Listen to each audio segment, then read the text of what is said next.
This room was a box. A beige box. It smelled like old paper and weak coffee. The air was thick, heavy. You could taste the boredom. I sat there, Tony Montana, in this cage of fluorescent light.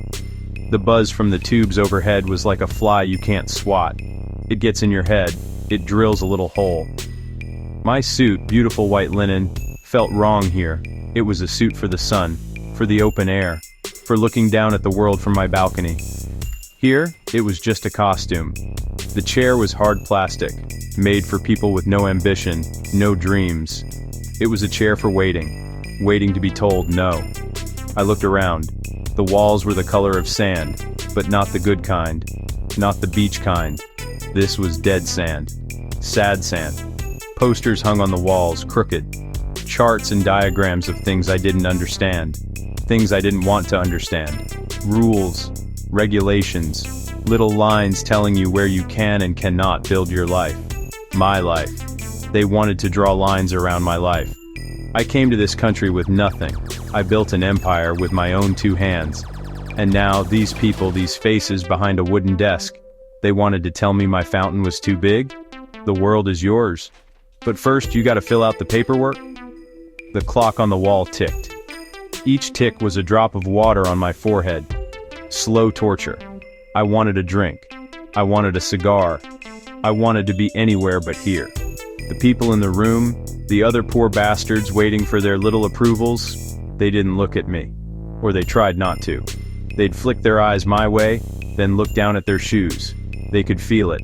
They knew I wasn't one of them. I was a tiger in a room full of mice, and the tiger was getting impatient. The world outside was mine. The sun, the money, the power. But in here, I was just a number on a docket. Manny was supposed to be here. He was late. Of course he was late. Probably chasing some skirt, telling her stories. He didn't get it. He didn't get the pressure. This wasn't just about a house. This was about respect. This was about showing them. Showing all of them. The mansion was a monument. My monument. To me. To the hustle. To the fact that I made it. And this board, this little committee of nobodies, they were standing in the way of my monument. The buzzing from the lights got louder, or maybe that was just the sound in my own head, the sound of a storm coming. Then she spoke. Doris, the head of the board. She looked like she was carved out of a block of disapproval. Gray hair pulled back so tight it probably hurt. Glasses perched on the end of her nose. She looked at her papers, not at me, like I was a bug she was about to squash. Mr. Montana, she said, her voice dry as dust. We have your application for the residence on Vista Palma Drive. She said residence like it was a dirty word. She didn't understand. This wasn't a residence, it was a palace. It was the American dream, made of marble and gold. I leaned forward into the microphone. I gave them the smile. The one that usually works. That's me, Tony Montana. Look, I know you're busy people. I'm a busy guy. I spread my hands. Let's make this quick, huh? You stamp my paper. I go home. You go home. Everybody's happy. One of the board members, a skinny guy with a mustache, choked on his water. Doris just stared. Her eyes were like little gray stones. No expression. Nothing. It was like talking to a wall that could send you back to the gutter. She adjusted her glasses. A slow, deliberate movement. Mr. Montana, the issue is not one of speed. It is one of compliance. She picked up my plans. My beautiful plans. A 30-foot marble fountain with synchronized lights and what appears to be a solid gold TM monogram. May not be in line with Municipal Code 34B, subsection C. She said the code like it was a line from the Bible. I wanted to laugh. I wanted to scream. 34B, subsection C. I came from a place where the only rule was survive. And she's talking to me about a subsection. Subsection? What subsection? I said, my voice getting a little louder now. The tiger was starting to pace. Look, it's a fountain. Water comes out. It's beautiful. What's the problem? You don't like beauty? You want everything to be beige like this room? I pointed around. This is your world? This beige box? My world has color. It has life. It has a big, beautiful fountain with my initials on it. Because I earned it. You understand? It. Doris didn't flinch. She just turned a page. The slow, crinkling sound was the only answer she gave me. It was an insult. Patience was never my thing. The game was taking too long. The rules were stupid. Time to change the game. I leaned closer to the microphone, trying to make eye contact with Doris. It was like looking into a void. So, I looked at the others. The skinny guy with the mustache. A woman who looked tired of life. They looked like they could use a little sunshine. A little vacation. I cleared my throat. Look, I began, lowering my voice, trying to sound reasonable. Like we were all friends here. Just a few friends working out a little misunderstanding. I understand.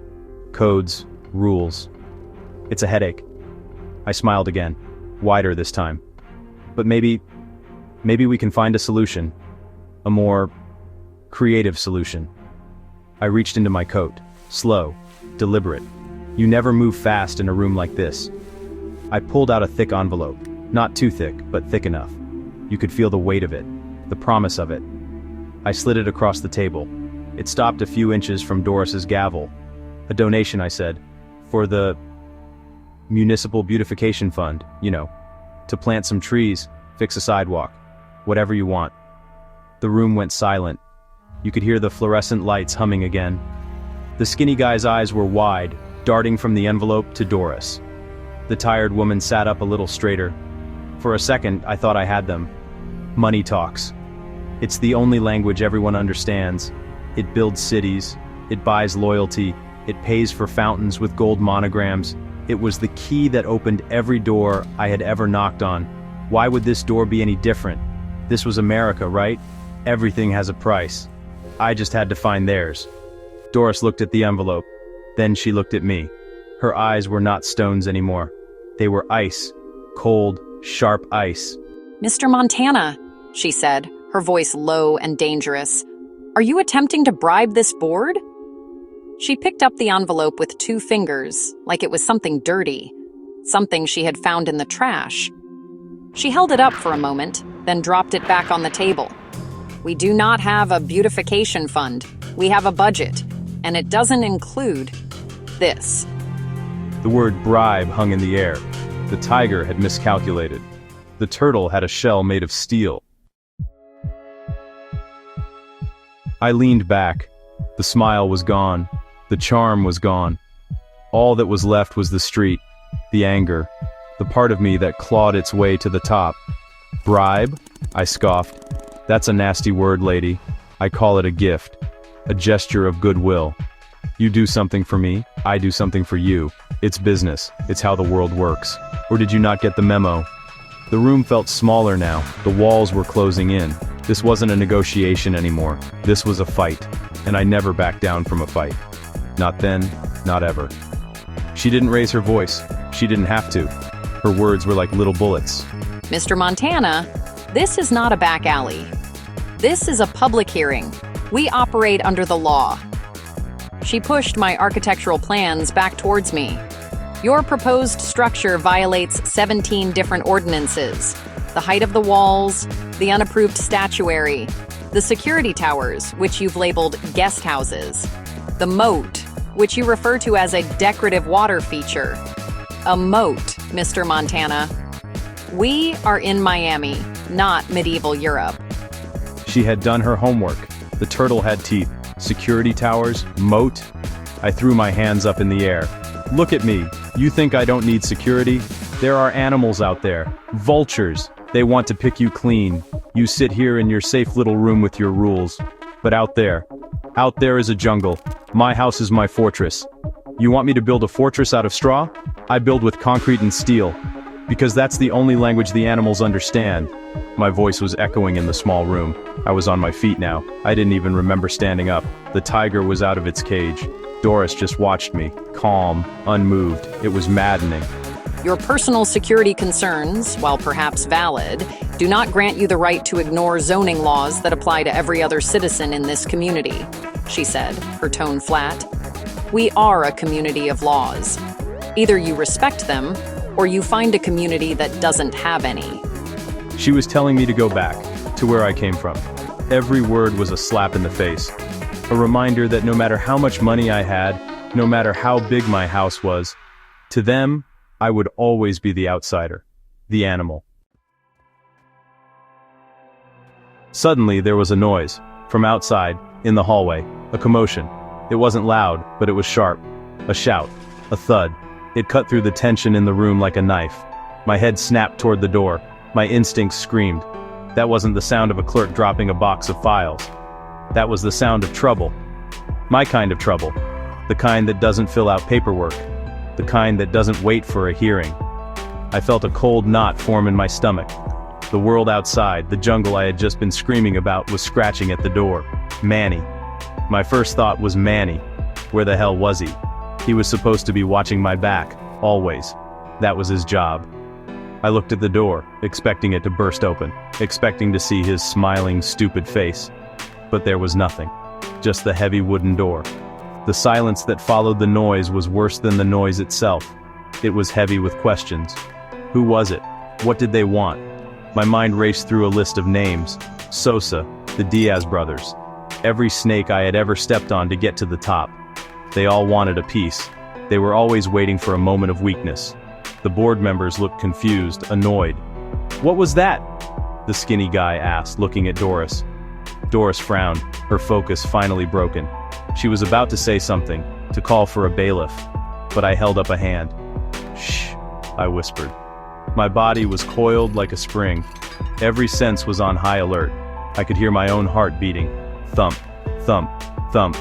This room, this beige box, was no longer a cage. It was a trap. And I was the bait, sitting here arguing about a fountain while my empire was under attack. I couldn't show fear.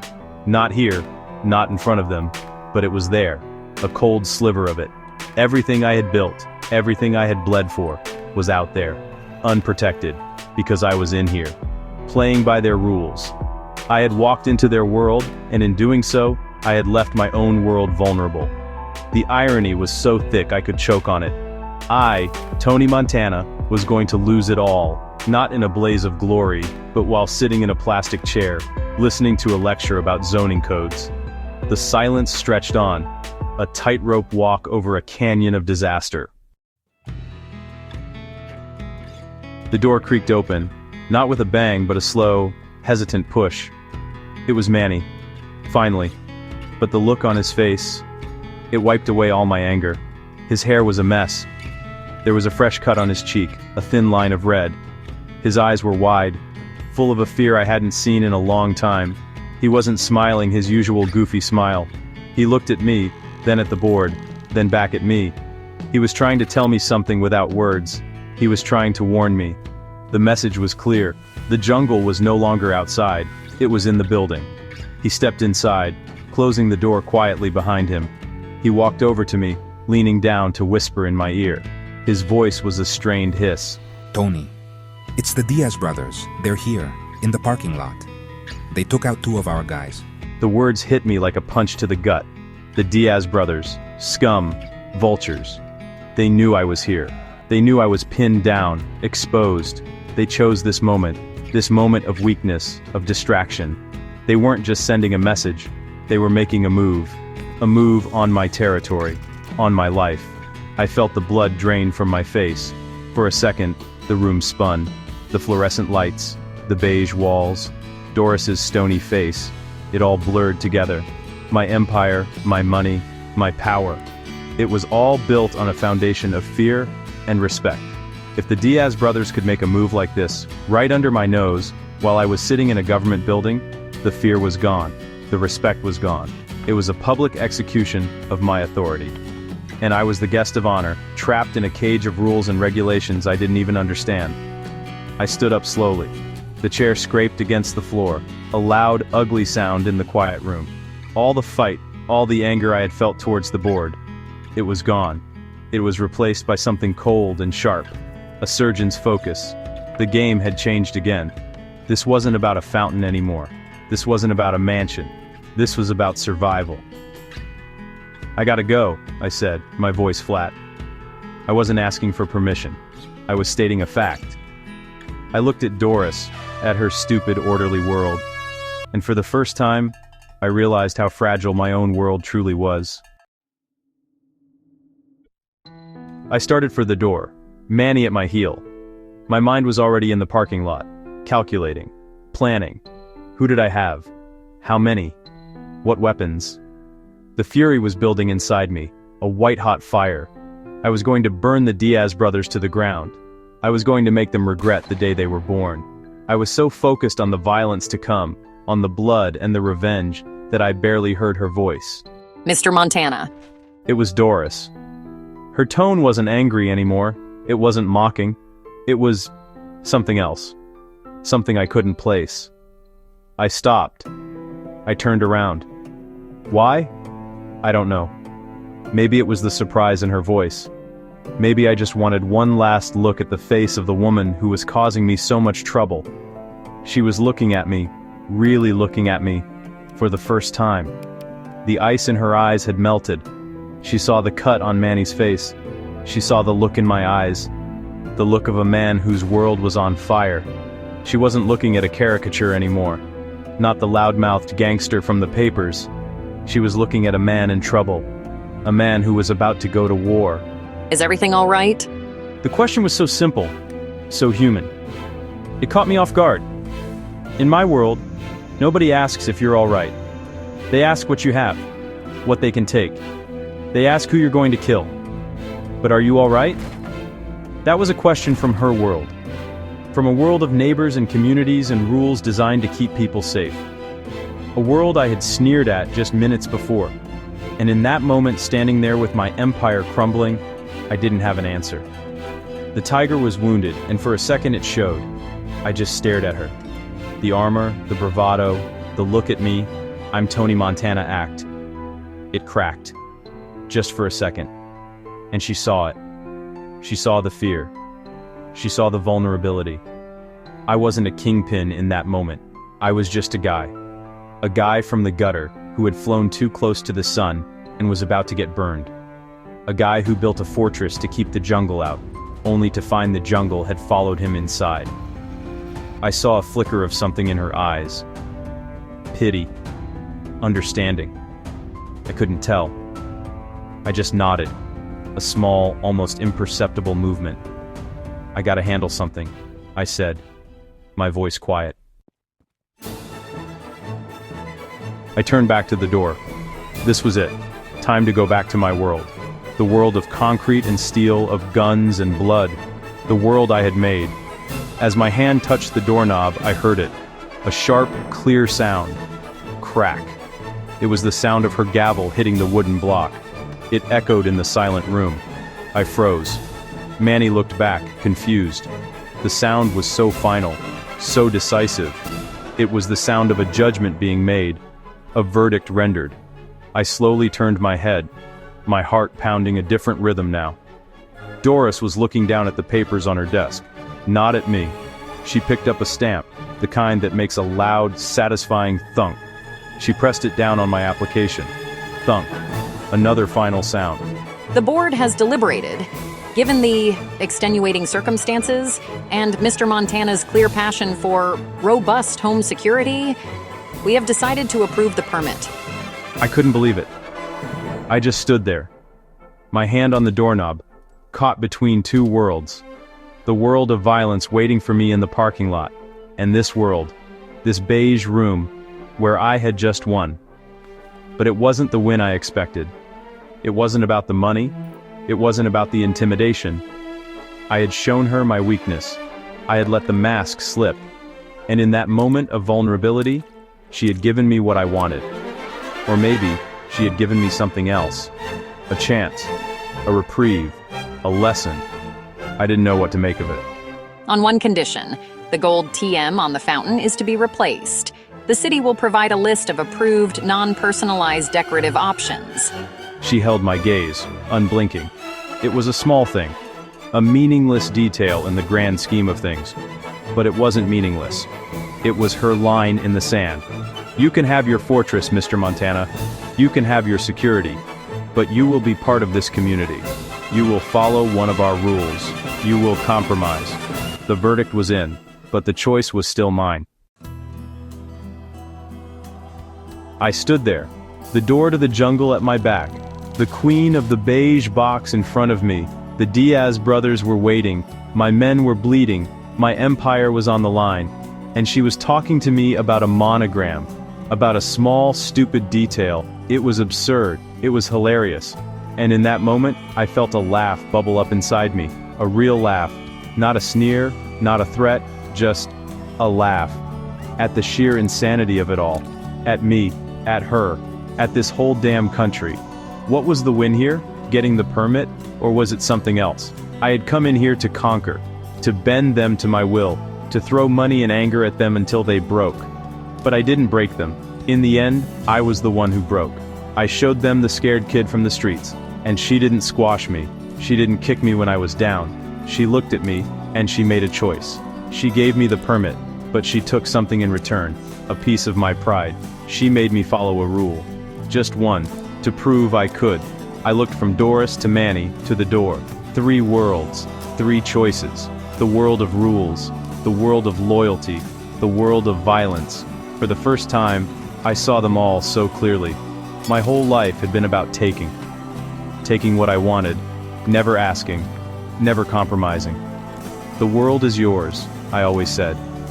But maybe that was the lie. Maybe you can't just take the world. Maybe sometimes you have to be a part of it. Maybe even a tiger has to learn the rules of the zoo if it wants to survive. I let go of the doorknob, I looked at Doris, and I smiled. A real smile this time, not the shark smile. A tired smile. The smile of a man who has been fighting for a very long time. What did it mean? Did I accept her condition? Was I going to go out there and handle my business, then come back and pick out a nice, city-approved cherub for my fountain? Or was I laughing because none of it mattered? Because the only rule I would ever follow was my own? I left them all guessing. I left myself guessing. The only thing I knew for sure was that the man who walked out of that room was not the same man who had walked in.